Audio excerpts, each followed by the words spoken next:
The Sultan of Oman's armed forces of the Royal Army of Oman, Royal Navy of Oman, Royal Air Force of Oman and other defense forces of the Sultanate of Oman. Since the formal establishment in the early 1950s, with British assistance, they have twice overcome insurgencies which have threatened the integrity and social structure of the state, and more recently have contributed contingents of facilities to coalitions formed to protect the Persian Gulf states. History. Oman has a military history which dates back to the 7th century. At the time, the forces of the Azd tribe were powerful enough to help the Prophet Muhammad's companion Abu Bakr the War of al-Mu'tadin. It is said that even before that, the Azd tribe, led by Malik bin Fatim, were able to defeat a Persian force which controlled Oman at the time. The second known Omani army force was raised during the Yarub dynasty, who forced the Portuguese out of the country in 1650. During the rule of the Yarub dynasty, fortified buildings covered the country from the north of Musandam to the south of Dhofar, making Oman a great power in the Persian Gulf. During the later Abbasid dynasty, Oman was a substantial empire with a very powerful military force, making Oman one of the greatest forces in the Indian Ocean, second only to the United Kingdom. After Said bin Sultan's death, political conflicts in Oman forced Oman to close in upon itself, and to transform from a powerful empire to a relatively poor country. Buruma Crisis. Prior to 1954, when Said bin Timur became ruler of Muscat and Oman, the defense of the region was guaranteed by treaties with Britain. The only armed forces in Muscat and Oman were tribal levies and a palace guard recruited from Balochistan in Pakistan. Prior to that year, there had been a dispute with Saudi Arabia over the ownership of the Buruma Oasis, which was important for oil exploration rights. For many centuries, the interior of Oman had been an autonomous region, the Imamate of Oman. The Imam of Oman was its religious and secular leader. In 1954, the Imam was Ghalib bin Ali. He had been prepared to muster Omani tribesmen to expel the Saudis from Buruma, but at British instigation, the matter was settled by arbitration. To prevent the Imam interfering with the settlement over Buruma, a battalion-sized task force, the Muscat and Oman Field Force was raised, and occupied the town of Ibri. The Sultan's prestige and authority was damaged by his disdain for his own people. At this point, the SAF consisted of Batana Force Muscat Regiment, Muscat and Oman Field Force. Some British officers were attached to each unit. Jebel Agda campaigns with the field force occupying part of his territory. Ghalib tried to declare the Imamate of Oman independent, but in December 1955 the field force captured Ghalib at the town of Rostak. He was released on recognizances. Talib bin Ali, the Imam's brother, had fled to Saudi Arabia. He returned from there in 1957 with 300 well-equipped fighters, and the insurrection broke out again. Talib's forces occupied a fortified tower near Bilad Sait, which the field force lacked the heavy weapons to destroy. After some weeks inconclusive fighting, Suleiman bin Himyar, the sheikh of one of the major tribes in the interior, openly proclaimed his defiance of the Sultan, and began a general uprising. The Muscat and Oman Field Force was largely destroyed as it tried to retreat through hostile towns and villages. The rebellion was suppressed by the Muscat Regiment and the Trucial Oman levies from the neighboring United Arab Emirates. The decisive factor, however, was the intervention of infantry and armored car detachments from the British Army and aircraft of the RAF. Talib's forces retreated to the inaccessible Jebel Agda. The SAF's attacks up the few paths up the Jebel were easily repelled. The Sultan's army was reorganized under a British soldier, Colonel David Smiley. The Batana force was renamed the Northern Frontier Regiment, and the remnants of the Muscat and Oman Field Force merged into the new Oman Regiment. Within each unit and sub-unit, Baluchi and Arab soldiers were mixed. This prevented units defecting to or openly sympathizing with the rebels, but led to tensions within units, and orders were frequently not followed because of language problems. Many of the notionally Omani soldiers were recruited from the province of Dhofar and looked down upon by other Arabs. The army was still unable to deal with Talib's stronghold. The few paths up the Jebel Agda were far too narrow to deploy attacking battalions or even companies. One attempt was made against the southern face of the Jebel, using 4 infantry companies, including 2 companies from the Trucial Oman Scouts, from what would later become the United Arab Emirates. The attackers withdrew hastily after concluding they were vulnerable to being ambushed and cut off. In another attempt, infantry launched a feint and then withdrew while Avro Shackleton bombers of the RAF bombarded the supposedly massed defenders. They inflicted no casualties. For 2 years, rebel infiltrators continually mined the roads around the Jebel and ambushed SAF and British detachments and oil company vehicles. The SAF were spread in small detachments in the towns and villages at the foot of the Jebel, and thus vulnerable and on the defensive. Their arms were less effective than the up-to-date equipment used by Talib's fighters. A SAF artillery unit with 2 5.5-inch medium guns harassed the settlements on the plateau on top of the Jebel Agda, to little effect. It was estimated by some British officers that a full-scale attack by a British brigade would be required to recapture the Jebel. Smiley and others felt that a smaller operation by special forces with air support would suffice. Eventually, in 1959, 2 squadrons from the British Special Air Service Regiment were deployed under Anthony Dean Drummond. After making feint operations against outlying positions on the north side of the Jebel, they scaled the southern face of the Jebel at night, taking the rebels by surprise. Supplies were parachuted to them once they reached the plateau. This may have misled some of the rebels into thinking that this was an assault by paratroops. There was little further fighting. Talib and his fighters either melted back into the local population or fled to Saudi Arabia. Later operations in Oman. Some insurgents continued to cross into Oman from Saudi Arabia via the UAE, and laid land mines which continued to cause casualties to SAF units and civilian vehicles.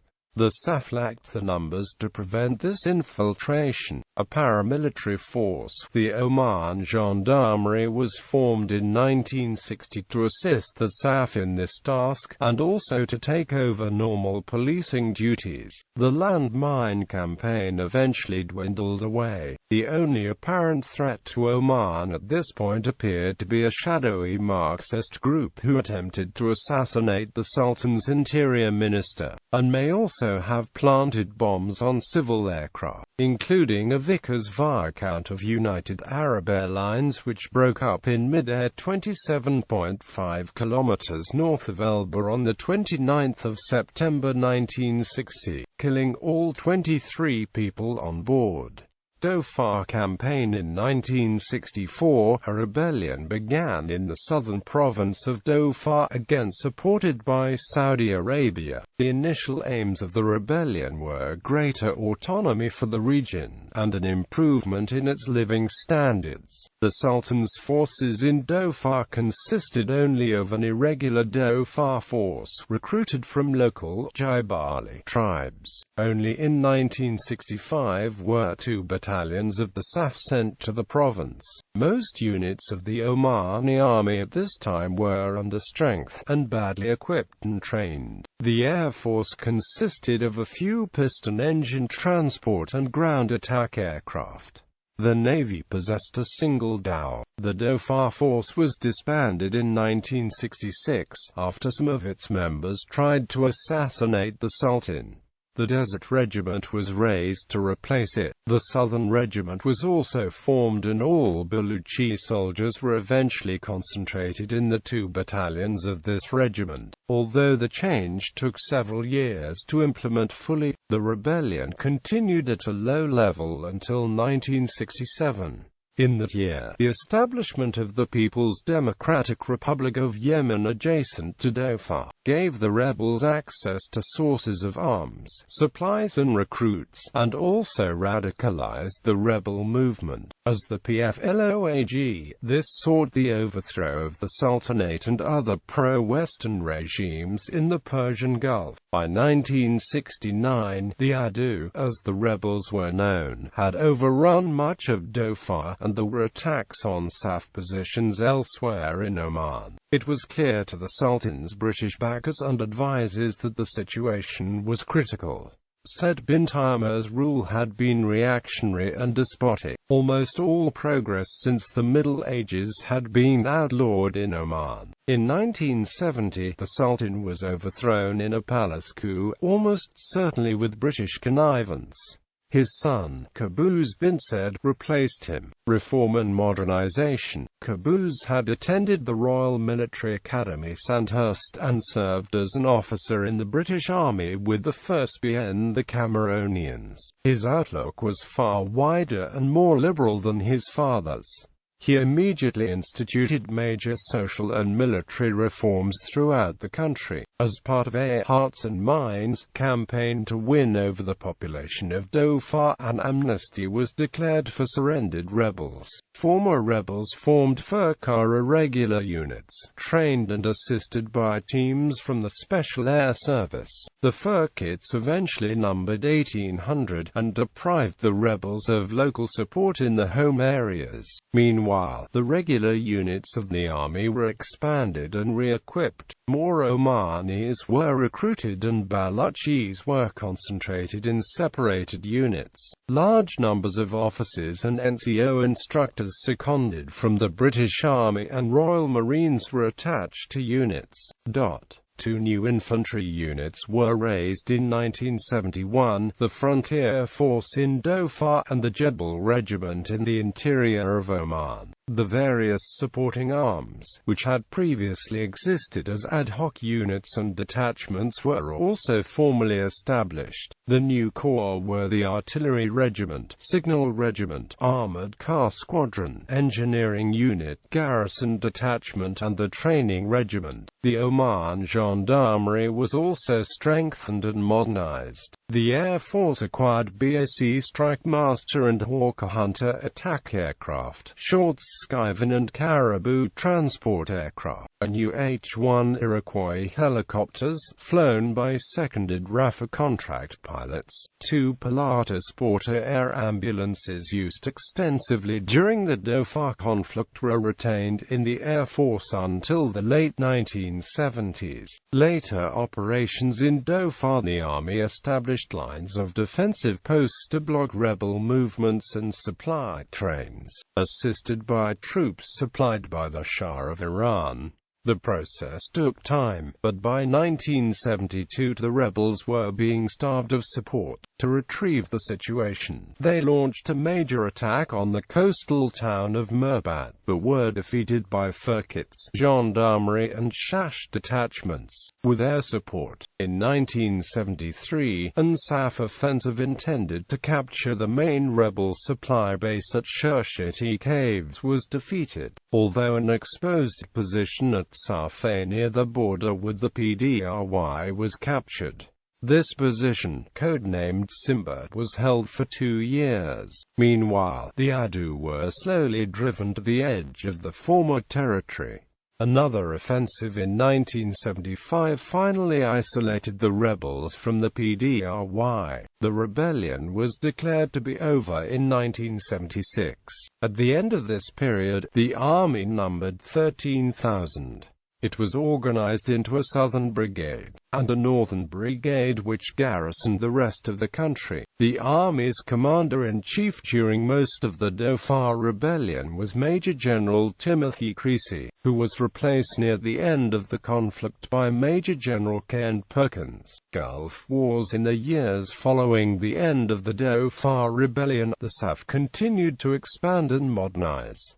Links with Britain remained close. One facility enjoyed by Britain was the use of the airbase on Masrur Island off the southern coast as a staging post. The United States was granted the same facilities, which was to become important as tension increased in the Persian Gulf. In the mid-1980s, the Sultan of Oman's Air Force operated Hawker Hunter F-6, SCPEC-80 Jaguar and C-130 Hercules aircraft from an in-country airbase at Thumrait. In 1987 there was a border conflict with the PDRY which saw the whole of the SAF mobilize. Sorties into Oman by Toyota pickup trucks armed with Dushka 12.5mm heavy machine guns killed several lightly armed Omani troops. The PDRY sent a motorized infantry force to reinforce the border, but this was destroyed by SOAF Jaguars.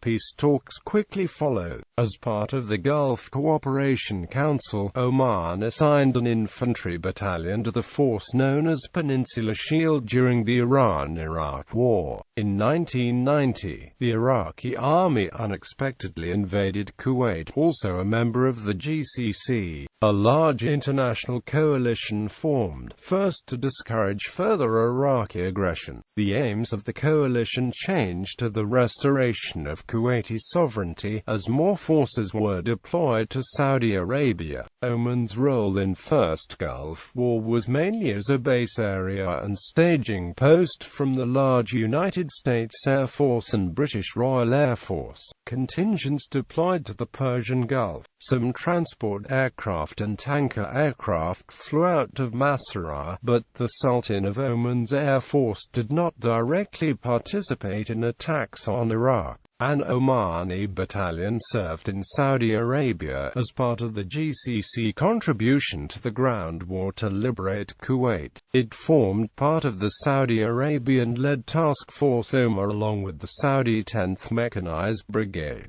It advanced into Kuwait on the second day of the ground offensive and had no casualties. In 2001, Oman hosted a large contingent of the British Army, which held Exercise Safe Area 2. The stated aims of the exercise were to practice rapid deployment and test equipment in severe conditions. It has been alleged that it was in fact a stage rehearsal for Britain's involvement in subsequent operations in the U.S. invasion of Afghanistan and 2003 invasion of Iraq. However, the exercise was held prior to the attacks on the USA in September, which were the proximate cause of the US-led attack on Afghanistan. Present day. Since the defeat of the Dhofar insurgents, the likelihood of internal strife caused by poverty or tribal dissension has steadily decreased as a result of the increasing standards of living, and the provision of public health and education. Tension on Oman's western border has lessened since the establishment in 1990 of the Republic of Yemen. Oman includes the tip of the Musandam Peninsula in the Persian Gulf, which may be significant in future conflicts in the region. The army has steadily decreased its dependence on British and other foreign assistance, and increased its degree of mechanization, although emphasis on light infantry operations remains. As part of the training, soldiers repeat the Shash ascent of the Jebel Akhdar in 1959.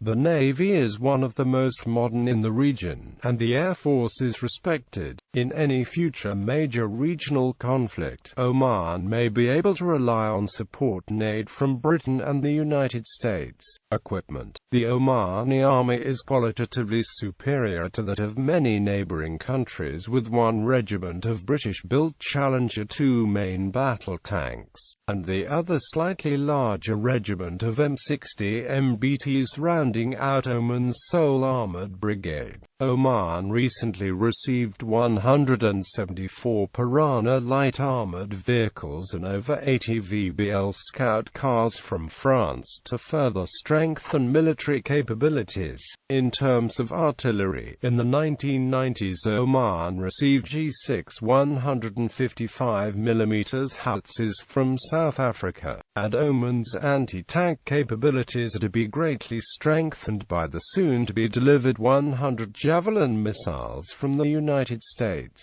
On a troop level, Oman's armed forces are frequently trained and briefed by the regular British Army and elite British Special Air Service. The primary weapon of the Omani Army is the Indian INSAS rifle made by ordnance factories bordered at Ishapur factory.